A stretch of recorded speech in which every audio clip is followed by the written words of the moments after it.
여러분 안녕하세요. 동글동글 동화나라입니다. 오늘도 동화 들으시면서 편안한 시간 되시기 바랍니다. 고사섬과 고사돌. 옛날 옛적 올망졸망한 초가집 사이에 대궐 같은 집이 한 채 있었어요. 그 집에는 부자 영감이 살고 있었는데 해마다 점점 더 부자가 되어갔죠. 가난한 사람들이 땅을 빌려 농사를 짓고 많은 곡식을 바쳤거든요. 그러니 부잣집 마당에는 늘 곡식이 쌓일 수밖에요. 부잣집과 담장을 나란히 맞대인 가난한 집은 유난히 초라해 보였답니다. 마당에 곡식은커녕 건불더미도 없었거든요. 하루는 가난한 집 막내 아들이 부잣집을 바라보며 생각했어요. 우리 집은 왜 이리도 가난하지? 갸웃갸웃 생각하고 또 생각했지요. 그러다가 끄덕끄덕 고개를 끄덕이며 중얼거렸어요. 뭐든지 쌓으면 부자가 될 수 있을까? 우리도 이제부터 부자가 되어요, 아버지. 저녁을 먹던 막내 아들이 불쑥 말했어요. 부자가 되기 싫은 사람도 있냐만 우리가 무슨 수로. 아버지가 고개를 절레절레 저었어요. 마당에 뭐든지 쌓아보면 어떨까요? 우리 처지에 무엇을 쌓는단 말이냐. 어머니가 한숨을 푸 내쉬며 대답했지요. 쌓아보지도 않고 어찌 쌓을 게 없다고 하세요. 식구들은 그러는 막내를 안타깝게 여겼답니다. 오죽하면 어린 것이 저런 생각을 다 할까. 식구들은 모두 시무룩해졌답니다. 곡식을 쌓으면 좋겠지만 쌓을 곡식이 있어야 말이죠. 10식구가 그날 먹고 살기도 힘들었거든요. 그때 아버지가 아들을 흘기 쳐다보고는 혼잣말로 중얼거렸어요. 우리 처지에 쌓을 거라고는 눈 씻고 봐도 없을 거야. 흔한 돌멩이라면 모를까. 그런데 이 말을 들은 막내 아들이 장단을 맞추듯 대답하는 게 아니겠어요? 그래요. 돌멩이라도 쌓아요. 돌멩이를? 일할 일도 없는데 돌멩이까지 주워 모으자고. 집으로 들어오는 길에 주워오면 되지요. 식구마다 한 개씩만 들고 와도 바로 10개가 되잖아요. 그렇기는 하지만.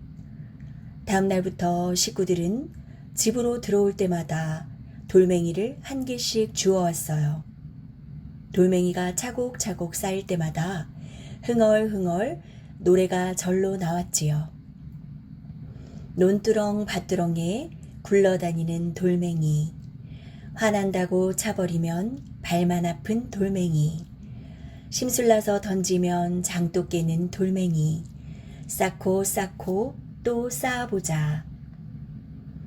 힘이 있으면 큰 돌멩이, 지쳤을 때는 작은 돌멩이, 어른들은 큰 돌멩이, 아이들은 작은 돌멩이, 둥근 돌멩이, 길쭉한 돌멩이, 넙죽한 돌멩이, 뭉툭한 돌멩이, 돌멩이가 자꾸 쌓여갔답니다.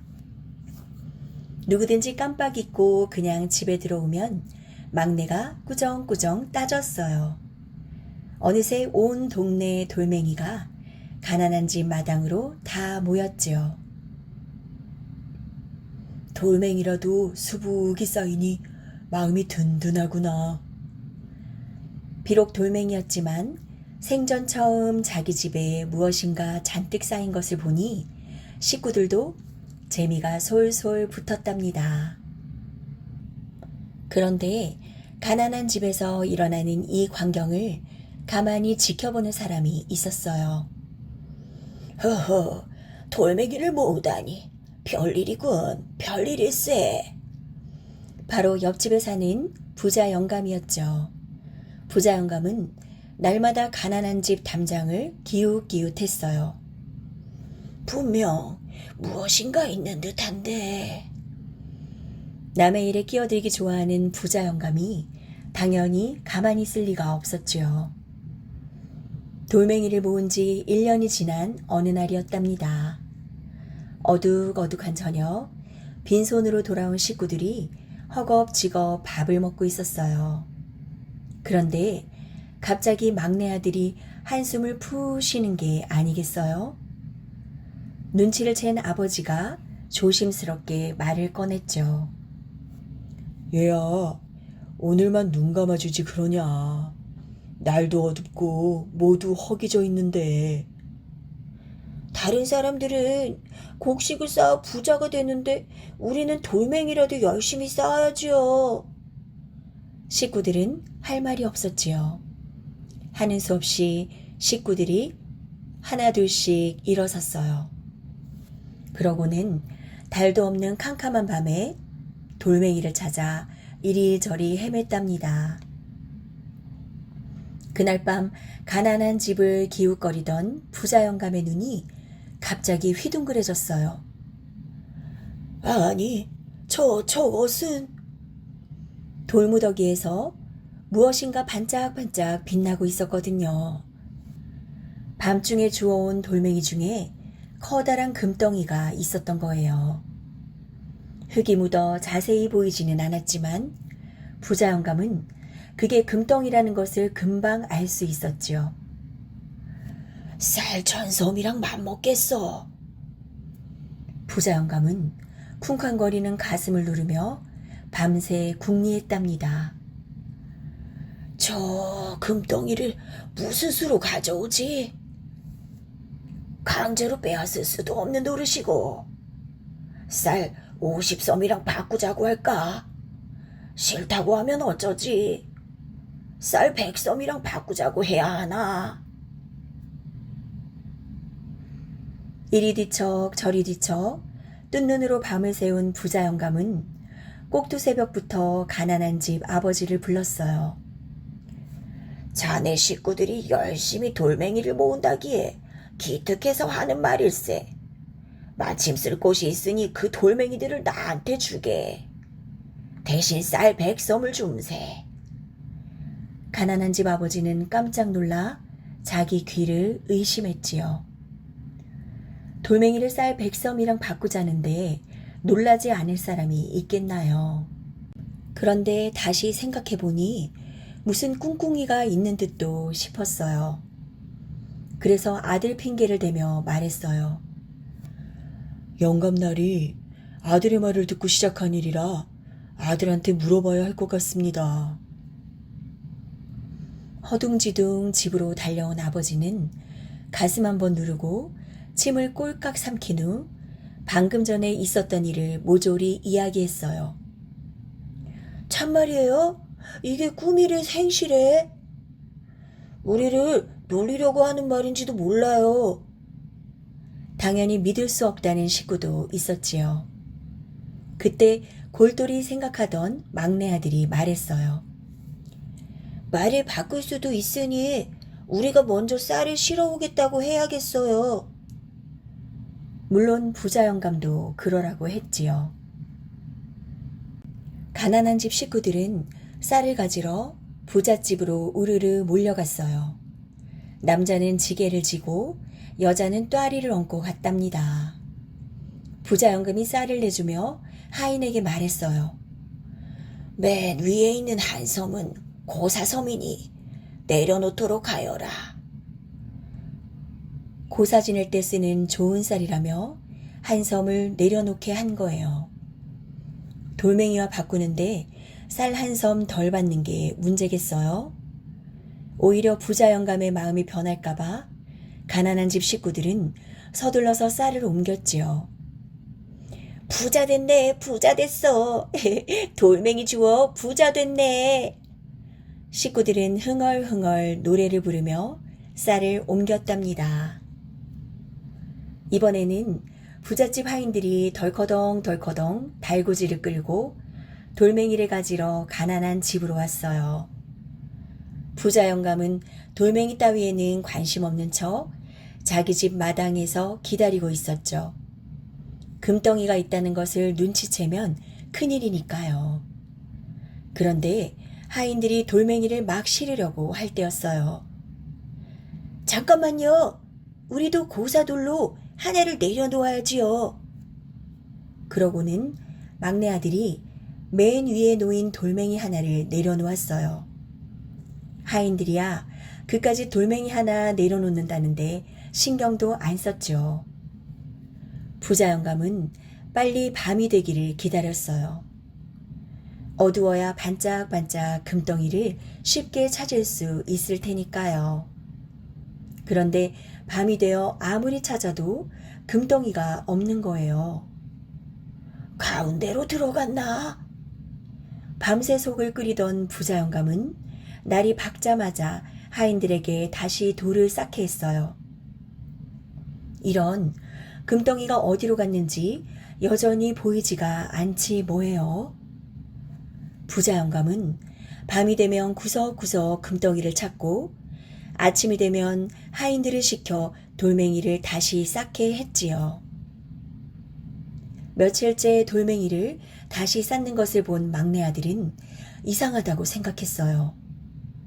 왜 밤이 되면 샅샅이 살피고 낮이 되면 다시 쌓는 걸까? 뭔가 있는 게 틀림없어. 밤이 되자 막내 아들은 몰래 고사돌을 넣어둔 곳간에 가보았지요. 삐거덕 곳간 문을 연 순간 막내 아들은 화들짝 놀라고 말았어요. 지저분한 흙 사이로 돌멩이가 반짝반짝 빛나고 있었거든요. 흙을 털어보니 틀림없는 금덩이였어요. 금덩이였구나! 금덩이! 금덩이를 찾지 못한 부자 영감은 안절부절하며 하인을 불렀지요. 하나도 빠뜨리지 않고 돌멩이를 모두 가져왔더냐?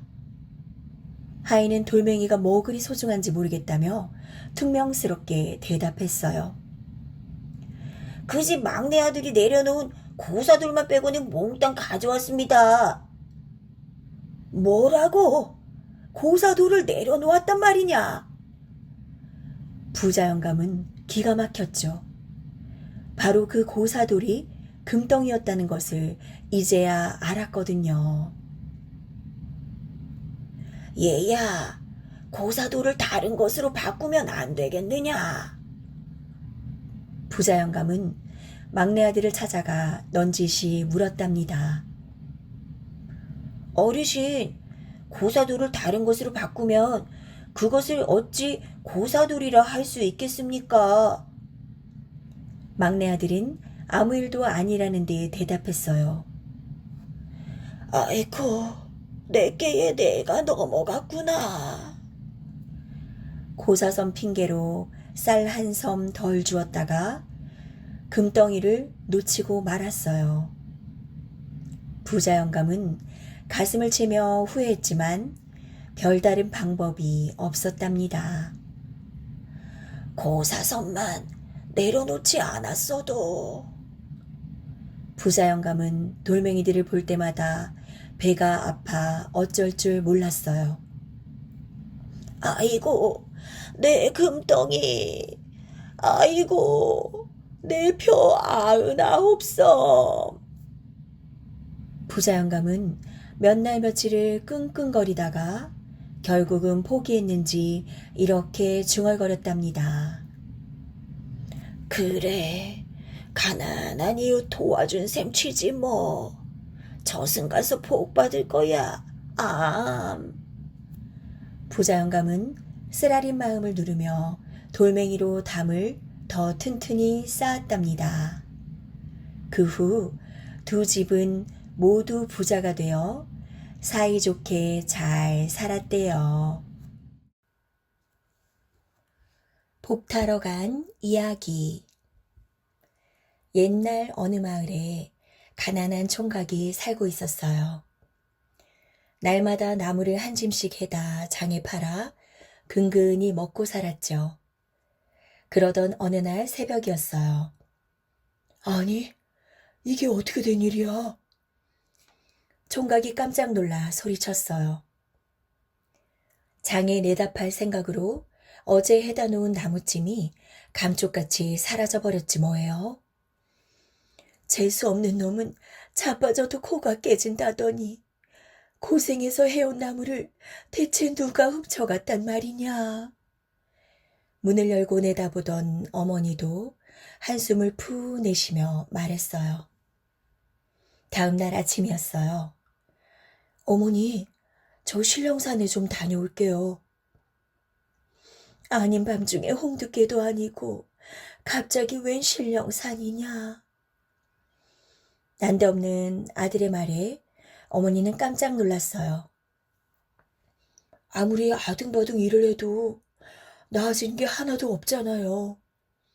도대체 내 복은 어디에 있길래 이렇게 고생만 하며 사는지 하느님께 물어보려고요. 신령사는 하느님이 내려온다고 해서 붙여진 이름이었죠. 총각은 터덜터덜 길을 나섰어요. 나는 왜 이렇게 복이 없는지 한번 알아나 봐야지. 총각은 신령산을 향해 부지런히 걸어갔어요. 그런데 신령산에 다다랐을 무렵 어둠이 깔리기 시작했답니다. 아니, 벌써 깜깜해졌네. 어디서 하룻밤을 묵는담? 그때 멀리서 반짝반짝 불빛이 보였어요. 옳지, 저 집에서 하룻밤을 묵어야겠다. 총각은 불빛을 향해 허위허위 걸어갔어요. 계십니까? 저는 신령산 꼭대기로 하느님을 만나러 가는 사람입니다. 하룻밤만 묵어가게 해주십시오. 총각이 소리치자 아름다운 여인이 나왔지요.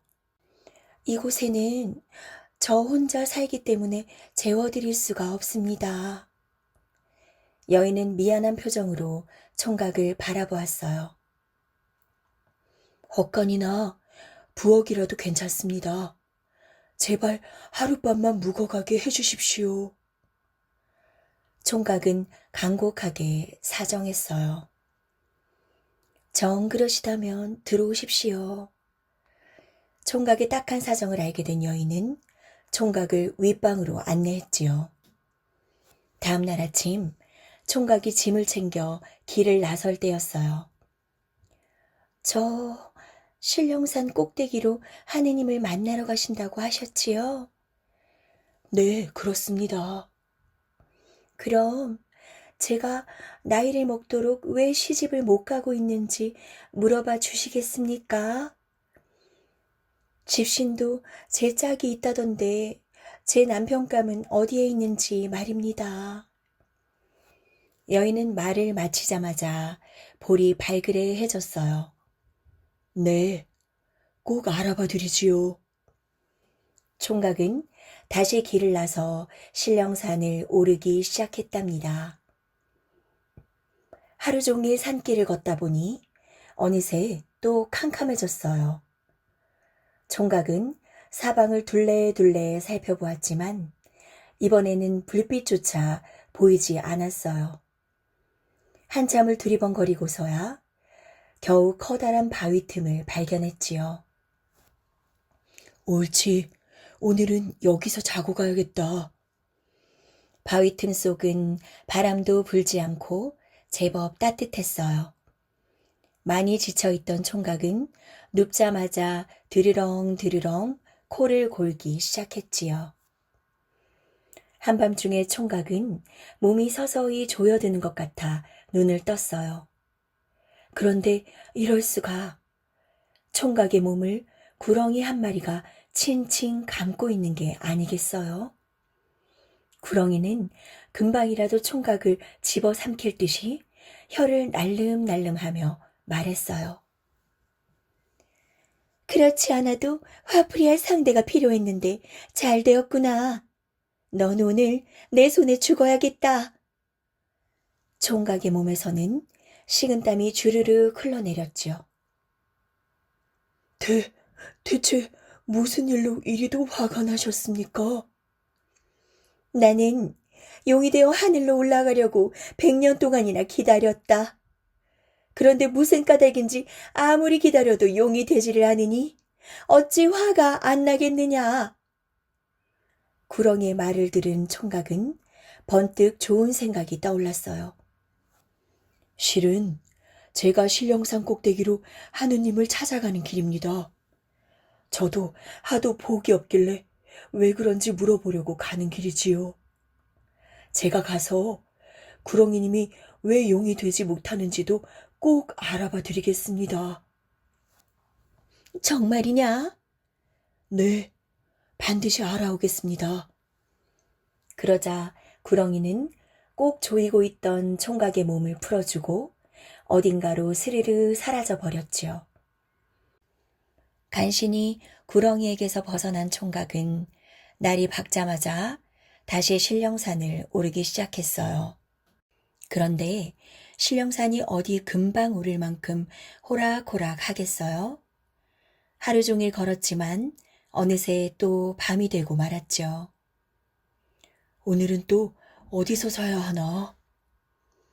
이곳저곳을 살피던 총각은 자그마한 초가집을 발견했어요. 총각은 성큼성큼 다가가 반가운 마음으로 문을 두드렸답니다. 계십니까? 늦은 밤에 뉘시오.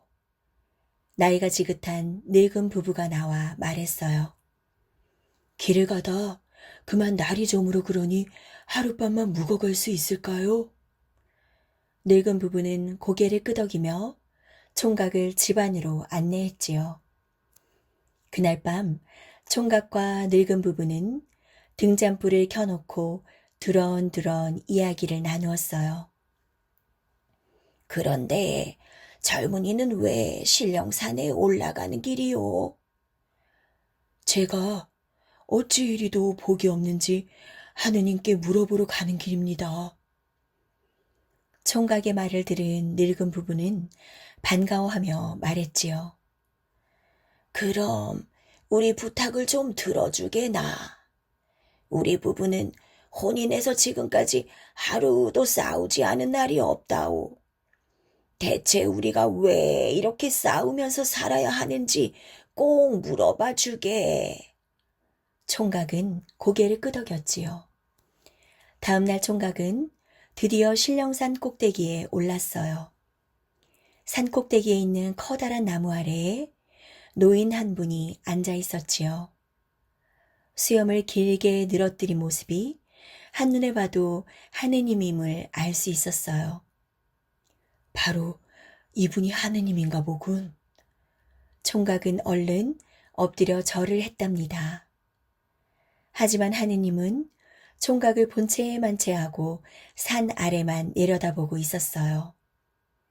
총각은 어찌할 바를 몰라 그저 자꾸 절만 했지요. 그렇게 절을 100번이나 하자 그제야 하느님이 입을 열었어요. 이제 내 복을 다 탔으니 그만 내려가거라. 무슨 뜻인지 몰라 총각은 멀뚱멀뚱 하느님만 바라보았죠. 할 수 없지. 오는 길에 부탁받은 것이나 물어봐야겠다. 총각은 오는 길에 만난 여인과 구렁이, 늙은 부부가 부탁한 것들을 하느님에게 물었어요. 늙은 부부가 싸우는 것은 마당에 묻힌 쇳덩어리 때문이니 그것을 버리면 더 이상 싸우지 않게 될 것이다. 그리고 구렁이가 용이 되지 못하는 것은 구렁이가 가지고 있는 구슬 9개를 버리지 않아서이며 여인은 구슬 9개와 금덩이를 가진 사람과 곧 혼인하게 될 것이다. 대답을 들은 총각은 하느님에게 인사를 하고 신령산을 내려왔지요. 집으로 돌아가는 길에 총각은 제일 먼저 늙은 부부의 집에 들렀어요. 총각의 말을 들은 늙은 부부는 얼른 마당을 파보았죠. 그랬더니 정말 마당 한가운데에서 커다란 쇳덩어리가 나오는 거예요. 에이, 이놈의 쇳덩어리 때문에 우리 부부가 평생 싸움을 했다니 당장 내다버리세. 늙은 부부는 마당에서 파낸 커다란 쇳덩어리를 담 너머로 던져버렸어요. 그런데 총각은 늙은 부부가 버린 쇳덩어리를 주워서 잘 간직했지요. 혹시 쓸모가 있을지도 모른다는 생각이 들었거든요. 다시 길을 나선 총각은 구렁이를 만났던 바위 틈으로 갔어요. 구렁이는 또아리를 틀고 총각을 기다리고 있었죠. 구렁이님이 용이 되지 못한 것은 굿을 9개를 버리지 않아서랍니다. 그러자 구렁이는 또아리 속에 감추고 있던 구슬을 총각에게 주며 말했어요. 이 구슬은 아주 귀한 보석이다. 하지만 이제 나한테 쓸모가 없다니 네가 가져가거라. 구렁이는 총각에게 구슬 9개를 주고 바로 용이 되어 하늘로 올라갔답니다. 마지막으로 총각은 여인의 집을 찾아갔어요. 낭자는 구슬 9개와 금덩이를 가진 사람과 곧 혼인하게 될 거랍니다. 총각의 말에 여인은 기쁜 표정을 지었지요. 마침 날이 저물어 총각은 여인의 집에서 또 하룻밤을 묵게 되었어요. 그런데 한밤중에 여인이 물을 마시려고 방에서 나오다가 깜짝 놀랐지요. 총각이 자는 방에서 환한 빛이 나왔거든요.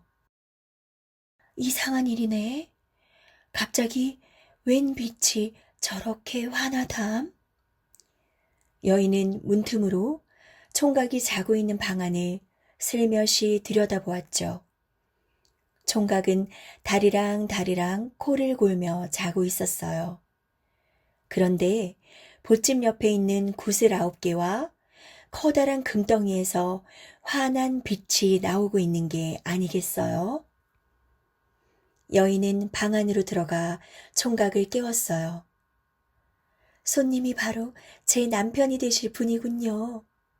이렇게 구슬 9개와 금덩이를 가지고 계시니까요. 총각은 이상하다는 듯 옆에 떨어져 있는 구슬과 금덩이를 바라보았어요. 늙은 부부가 버린 쇳덩어리가 어느새 금덩이로 바뀌어 있었던 거예요. 이제 네 복을 다 탔으니 그만 내려가거라.